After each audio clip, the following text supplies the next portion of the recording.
to Tallo's Real Careers, Real Journeys. Instead of a presentation today, we're going to explore Antonio's personal career journey. You're going to have an important role to play as well. You're going to vote, react, and help us decide what happens next. So before we get started, we encourage you to submit questions for our speaker to answer live today by scanning the QR code or enter the pin at Menti. So throughout the presentation, you'll be able to go in and enter your questions that we'll answer towards the end. To get started, when you think about choosing a career pathway, what matters the most to you right now? There's no wrong answer here. Is it because the work seems interested? Are you wondering if this is something you can be good at doing? How much does a career pay? How does the career fit into the rest of your life? So we're going to give you a few moments to enter your answers here. We know that choosing a career pathway feels like some of the biggest decisions you'll make. Ooh, I love it. Something I'll be good at doing. Yeah, do you know that statistics show that you are happiest at work when you're doing something that you're naturally good at? It's a great answer there. And the work needs to be interesting. Yep, can't be bored at work. How it fits into the rest of your job. And what my parents would want to do is at the end. Oh my goodness. Imagine that. What a surprise. You don't want your parents to tell you what you should do. Let's go ahead and meet our guest for today's episode. Antonio, can you help us to get to know you just a little bit personally? Hi, everybody. My name is Antonio. I am a technical dev manager here at Tallo. I've been with Tallo for about 4.5 years, give or take. I'm a proud father of two. I have a 6-year-old daughter and 3-year-old son. They keep me very busy. I was originally from Uzbekistan. I was born and raised there. I migrated to US when I was 12. So as an immigrant, it was very hard for me to integrate into the US communities without speaking English. My parents didn't speak any word of English, so it was very hard for us as an immigrant family to, grow up in US. And my both of my parents, as I saw in the voting, they wanted me to become a diplomat.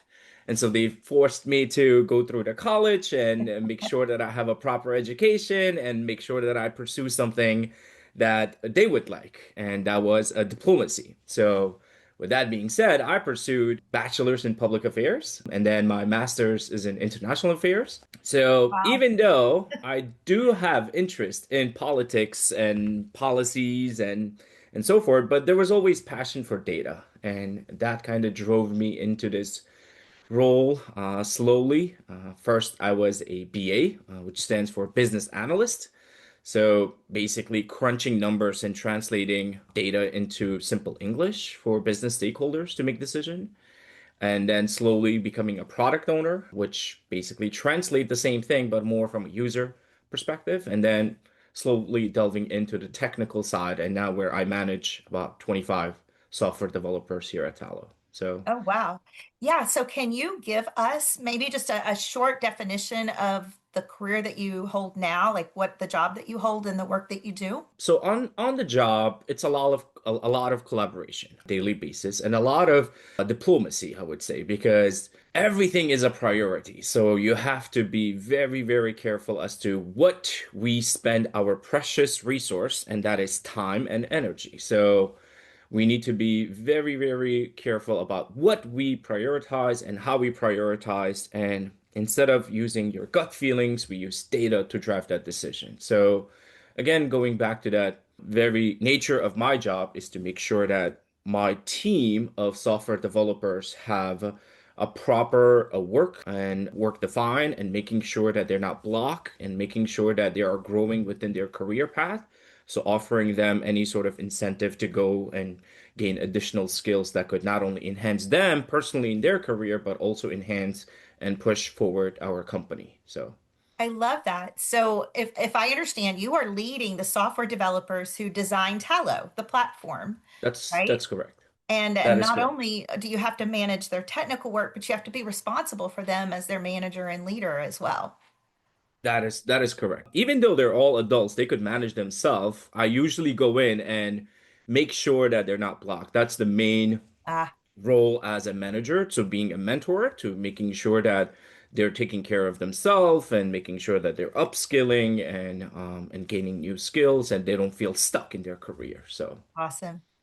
So, students, before we dive too much into this particular line of work, tell us what comes to mind when you think about software development or being a software development management role as well. What are some key words that come to your mind? I think about all those screens you were working on, Antonio. My goodness, that's a lot of data, a lot of technology that you juggle and deal with every day. Technical, very technical. Students, I know there's other words that come to mind besides technical when you think about software development or software management. Team, I love it. That's right. Antonio it's important that he manages a team. Coding, yes, all these relevant words. Hopefully, by the end of the day today, our presentation today, you're going to have some new words to think about as well. Nerds. That's a good one.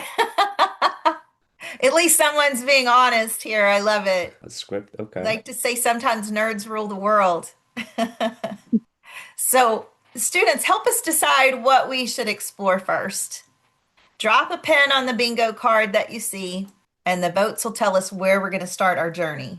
Let's go ahead and start with Antonio. Tell us, what do you like the most about the work that you do?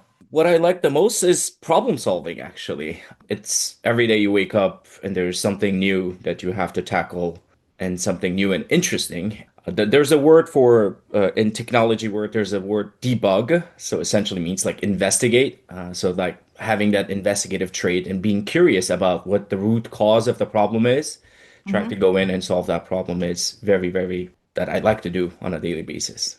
Awesome. And it looks like our students would really like to better understand some of the tools that you use in your work. So a lot of technical, as one of the student mentioned, nerds. So like there's a lot of tools that we use from VS Code perspective. From there's a terminology called IDE, Integrated Development System. So it's like we use a lot of AI driven tools as well.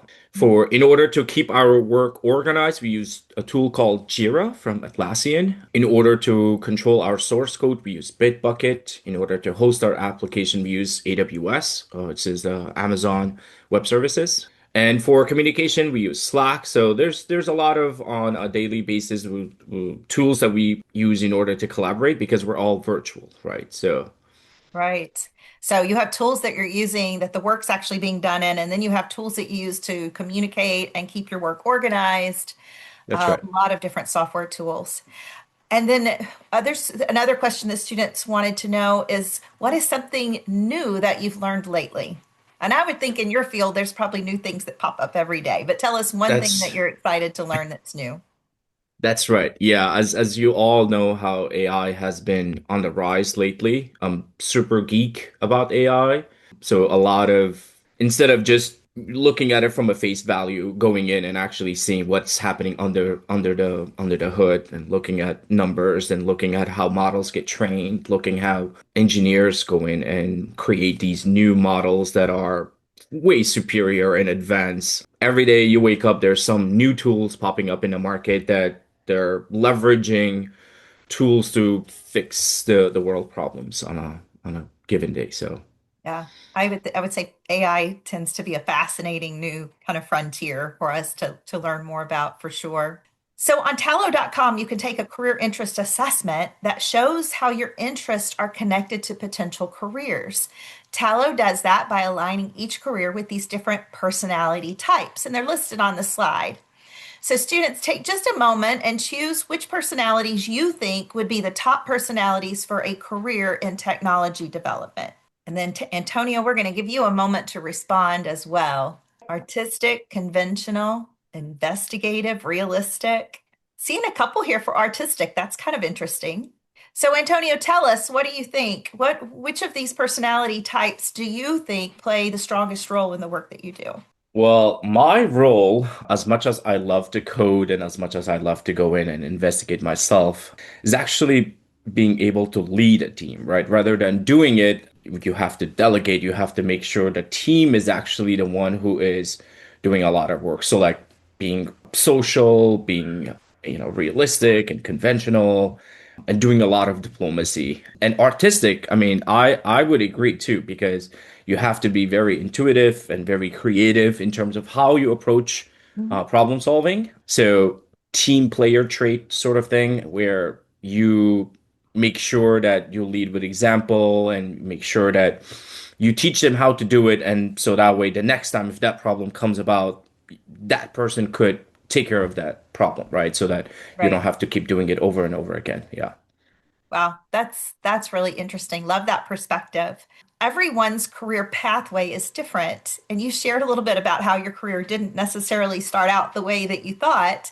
Look at these images in front of you and tell us which one of these best describes your journey to becoming a technology development manager and why. First one, obviously. I mean, I don't think any career path is not straight. It's not linear, as much as you want it to be straight and linear. Because when I was in high school, I didn't know what I wanted to do. And my parents was the one who said, "Hey, you are going to go and choose this career path and you're going to pursue this." And there were times where in the middle of college, I was like, why am I doing this? Like, I don't even enjoy this thing, right? And I still yet pursue because of that immigrant family background, I guess, to make sure that you honor your parents' request. Going from being a legislative aide in a New York City council and New York State Assembly and going all the way to the Congress, one thing that I did notice was there's a lot of transferable skills. So, skills that I might gain from one position on one career could very easily be transferred and utilized in another career path. So, a perfect example is diplomacy, as I've been saying, right? So, like, there's a lot of back and forth. You have to be a mediator. You have to go in and make sure you hear the both sides and try to meet in the middle. And so a lot of those comes from this international relations background and my public affairs background. I, as a technical dev manager, now I have to remediate between what business wants versus how much time we could provide that particular feature in. So like a lot of back and forth. So Wow. definitely not a straight line. I love that. Thanks for sharing so much of your story with us. So, time for a quick pop quiz, students. Which of these challenges do you think our guest faced along the way? Which showed up in his journey to his current role? Looks like an accurate answer right there.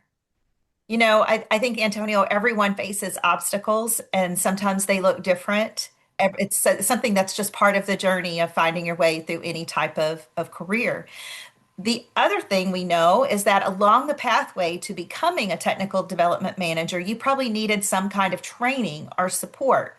Students, tell us what you think actually helped Antonio the most. Antonio, you can go ahead and start telling us a little bit about perhaps tools that you learned how to use, software, and anything in terms of training or certifications that you think were particularly helpful.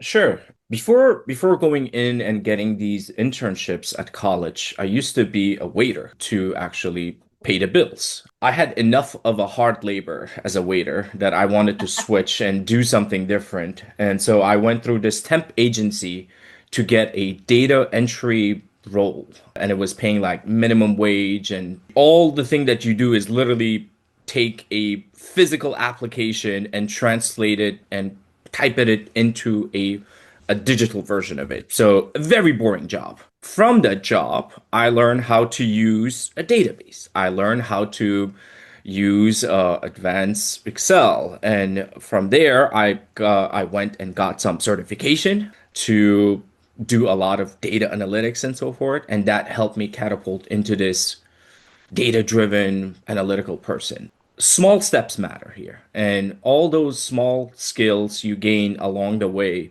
makes a big difference. And there's a term called micro certifications nowadays. So even if you spend, I don't know, 3 hours going in and learning a new skill and putting that into a practice, and that would be a long way to go instead of going in and thinking that this 4 year degree would make Right. a difference. Yeah.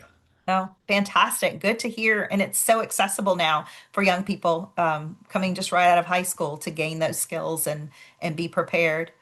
Everyone asks, how much can I earn? What can I make? This information, you can find out this information if you go on tallo.com and use the Career Navigator to explore different careers. Based on the Career Navigator, the median US salary for a tech dev manager is 150,000 a year.